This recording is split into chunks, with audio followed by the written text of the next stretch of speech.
Good morning students. Next topic आपका corrosion.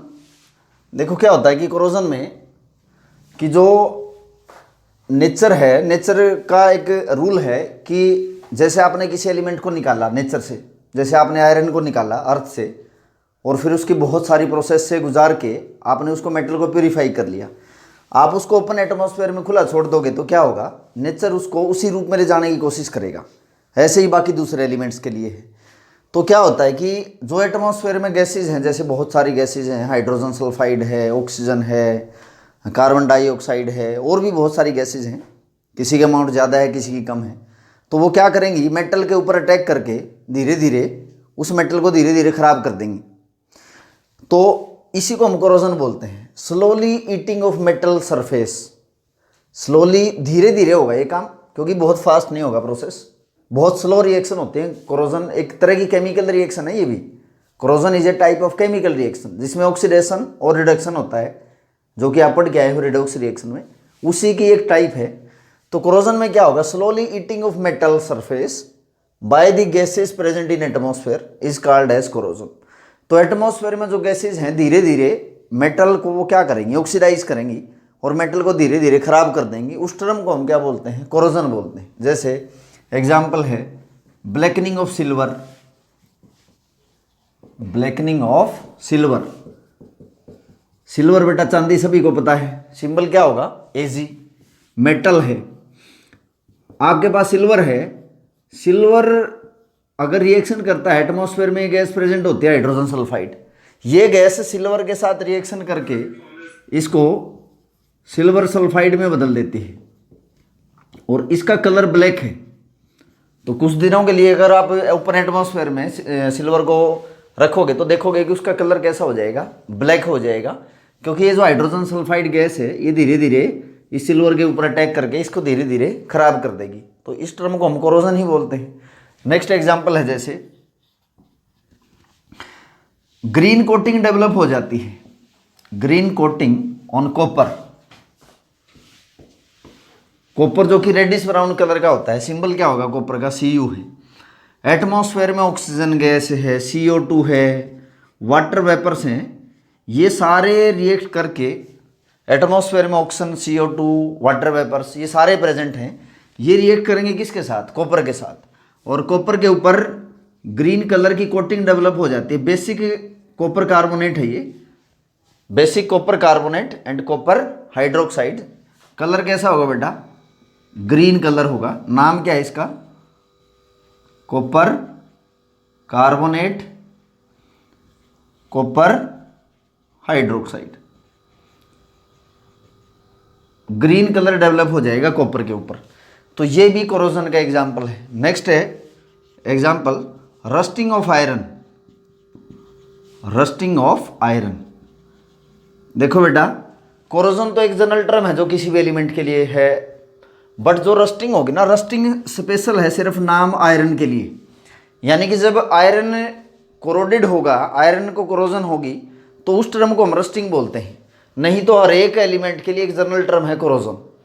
अब जैसे रस्टिंग ऑफ आयरन है, तो जो रस्ट है, रस्ट का फार्मूला क्या होगा, कैसे बनेगी ये, जैसे आयरन है, ओपन एटमॉस्फेयर में आपके पास आयरन प्रेजेंट है, ऑक्सीजन और वाटर की प्रेजेंस में 3/2 ऑक्सीजन और water, action number of water molecules हैं, अनडिफाइंड है, डेफिनेट नहीं है, तो इसमें बनेगा rust, hydrated ferric oxide. Hydrated क्यों बोलते हैं, क्योंकि अगर किसी कंपाउंड के साथ कुछ वाटर के मॉलिक्यूल जुड़े होते हैं तो इसको हम हाइड्रेटेड बोलते हैं। तो इसका नाम क्या होगा, हाइड्रेटेड। ये हाइड्रेटेड है और ये जो Fe2O3 है इसका नाम है बेटा फेरिक ऑक्साइड। तो आप देखोगे ये तो जनरल टर्म है कि आप लोहे को देखोगे कि लोहे को जंग लग जाता है, लोहा खराब हो जाता है, आयरन, अगर उसको बाहर आप ओपन एटमॉस्फेयर में छोड़ दोगे तो धीरे धीरे आप देखोगे कि ब्राउनिश कोटिंग आयरन के ऊपर से एक लेयर उतर जाती है और आयरन धीरे धीरे क्या होगा, खराब हो जाएगा, डिकम्पोज हो जाएगा। तो आयरन देखोगे कि आप रेडिश ब्राउन कलर का हो जाएगा, रेडिश कलर की एक ब्राउन लेयर डेवलप हो जाती है किसके ऊपर, आयरन के ऊपर। तो एग्जाम में, बोर्ड में बहुत बार 1 नंबर में पूछा जाता है क्वेश्चन, कहेंगे कि what is the chemical formula of rust. ये एग्जाम में बहुत बार बोर्ड में क्वेश्चन आया है, what is the chemical formula of rust. तो हम ये कहेंगे केमिकल फार्मूला तो ये है Fe2O3XS2 और केमिकल नेम कहो, केमिकल नेम हो जाएगा हाइड्रेटेड फेरिक ऑक्साइड, जिसको हम क्या बोलते हैं, रस्ट बोलते हैं, या हम रस्टिंग ऑफ आयरन इसको बोलेंगे। तो these are the example of corrosion. Iron के लिए हम स्पेशल एक नाम देते हैं इसमें, रस्टिंग ऑफ आयरन, नहीं तो हर एक एलिमेंट के लिए एक जनरल टर्म यूज की जाती है, कोरोजन। नेक्स्ट टॉपिक है बेटा हमारा, लास्ट टॉपिक है ये आपके चैप्टर का, रेंसिडिटी, और बहुत इंपॉर्टेंट है, एग्जाम में इससे क्वेश्चन आते हैं कई बार, कोरोजन से भी और रेंसिडिटी से भी। अब रेंसिडिटी क्या होगी, देखो बहुत इजी है,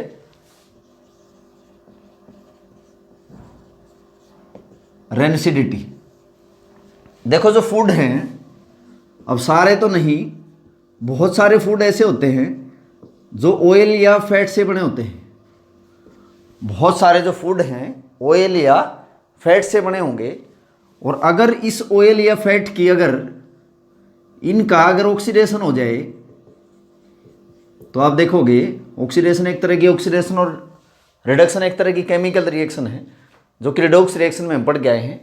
फूड जो कि बना हो ऑयल या फैट से, तो ऑयल या फैट का अगर ऑक्सीडेशन हो जाएगा तो इस जो फूड है, फूड की टेस्ट और क्वालिटी तो बदल जाएंगी, स्मेल आएगी फूड से।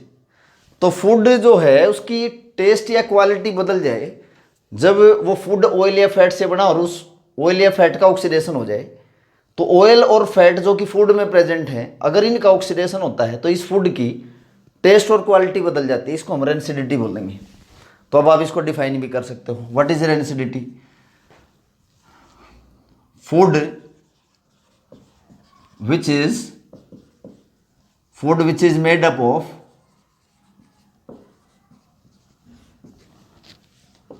oil and fat if get oxidized, its taste भी बदल जाएगा and quality will get change, called rancidity. इसको हम क्या बोलेंगे बेटा, रेंसिडिटी है। बहुत सारे मार्केट में जो प्रोसेस्ड फूड हैं, देखोगे आप, चिप्स हैं या और भी बहुत सारी चीज़ें ऐसी हैं जो पैकेट्स में आती हैं, प्रोसेस्ड फूड हैं कि जिसको फ्राई करके बनाया जाता है, प्रोसेस्ड फूड हैं, ऑयल या फैट से बने होते हैं। तो आप देखोगे कि अगर वो ऑक्सीडाइज हो जाए तो उनकी टेस्ट और क्वालिटी बदल जाएगी, तो उसको हम क्या बोलेंगे, रेंसिडिटी। बचाओगे कैसे आप, prevention factor, prevention from rancidity. आप किसी फूड को रेंसिड या रेंसिडिटी से कैसे बचाओगे, क्या प्रिवेंशन आप स्टेप यूज करोगे। फर्स्ट है packing in vacuum, packing in vacuum. अब देखो बेटा, वैक्यूम क्या होगा, जहां कोई गैसेज नहीं होती, गैसेज नहीं होंगी तो उसमें ऑक्सीजन भी नहीं होगी, फूड का ऑक्सीडेशन नहीं होगा। तो मशीन्स के अंदर जो फूड पैक होता है वो वैक्यूम पैकिंग अगर कराई जाए, तो जैसे कोई भी फूड है पैकेट के अंदर पैक होना है, और अगर उसमें ऑक्सीजन चली गई, जैसे कि हम चिप्स खाते हैं या और भी बहुत सारे प्रोसेस्ड फूड हैं मार्केट में अवेलेबल हैं, कि अगर उस पैकेट में ऑक्सीजन चली गई, ऑक्सीजन तो रिएक्ट करेगी, उस फूड को क्या करेगी, ऑक्सीडाइज करेगी। तो हम क्या करें, जिस फूड की पैकिंग की जा रही है किसी भी पैकेट के अंदर, उसको वैक्यूम में पैकिंग किया जाए। अगर वैक्यूम में पैकिंग होगी तो एब्सेंस होगी किसकी, एब्सेंस होगी बेटा ऑक्सीजन की। अगर ऑक्सीजन नहीं होगा तो फूड ऑक्सीडाइज नहीं होगा और वो रेंसिड नहीं होगा। तो फर्स्ट स्टेप है। सेकंड है flushing of nitrogen, flushing of nitrogen. जैसे कि कोई फूड है जिसमें को कि आप पैक करते हो किसी पैकेट के अंदर, जिसको कि ऑयल या फैट से बना होता है। हम क्या करें कि अगर मान लिया कि पैकिंग के दौरान उसमें कुछ अमाउंट में ऑक्सीजन चली गई है, तो उसको फाइनल पैक करने से पहले उसको नाइट्रोजन से फ्लशिंग कराई जाती है, क्योंकि उसमें जो ऑक्सीजन गैस होगी वो वाश आउट हो जाएगी, और अगर नाइट्रोजन आएगी तो नाइट्रोजन रिएक्ट नहीं करेगी फूड के साथ, और फूड क्या होगा, ऑक्सीडाइज नहीं होगा, और फूड रेंसिड नहीं होगा। यानी कि ऑक्सीजन की जगह आप नाइट्रोजन के साथ उसकी फ्लशिंग करा दो, थोड़ी बहुत ऑक्सीजन होगी तो ना वो बाहर फ्लश आउट हो जाएगी, तो फूड आपका रेंसिड होने से बच जाएगा। तीसरा इसमें स्टेप है packing of food packing of food in refrigerator.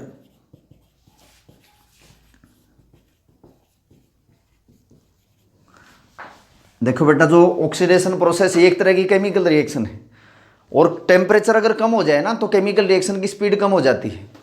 किसी भी बहुत सारी रिएक्शन ऐसी होती हैं जो कि लो टेम्परेचर पे स्पीड कम होगी और ज़्यादा टेम्परेचर पे ज़्यादा स्पीड होती है। तो रेंसिडिटी एक तरह की केमिकल रिएक्शन है। टेम्परेचर ज़्यादा रहेगा तो ईजिली रेंसिड होगा कोई फूड, और टेम्परेचर कम होगा तो रेंसिडिटी ईजिली नहीं होगी। जैसे आप देखते हो कि गर्मियों में जैसे दूध है या दही है ईजिली खट्टे हो जाते हैं, आसानी से ख़राब हो जाते हैं सर्दियों के कंपैरिजन में, क्योंकि गर्मियों में टेम्परेचर कम होता है। तो इसलिए जो उसमें लैक्टिक एसिड बनती है तो उसकी स्पीड कम ज़्यादा रहेगी अलग अलग टेम्परेचर पे। तो यानी कि केमिकल रिएक्शन की स्पीड कम और ज़्यादा होने की वजह से कोई फूड इजीली ख़राब या नहीं होगा। तो इसलिए हम क्या करेंगे, फूड की पैक कर देंगे या फूड को रख देंगे किसमें, रेफ्रिजरेटर में, ताकि ईजिली ख़राब ना हो। अब ये नहीं कहेंगे कि वो ख़राब नहीं होगा, टाइम ज़्यादा लेगा, उसकी सेल्फ लाइफ बढ़ जाएगी। तो किसी फूड को आप रेंसिड होने से कैसे बचाओगे, these are the prevention factor. और इसी के साथ हमारा बेटा ये चैप्टर जो आपका फर्स्ट है केमिकल रिएक्शन एंड इक्वेशंस वो कंप्लीट होता है। नेक्स्ट लेक्चर में आगे हम शुरू करेंगे नेक्स्ट चैप्टर जो कि एसिड बेस एंड साल्ट है। तो बेटा अच्छे से आप इसको रिवाइज करिए, बैलेंसिंग करिए, टाइप्स ऑफ जो केमिकल रिएक्शन हैं उनको करिए, और कोई प्रॉब्लम है तो you can ask. Thank you students.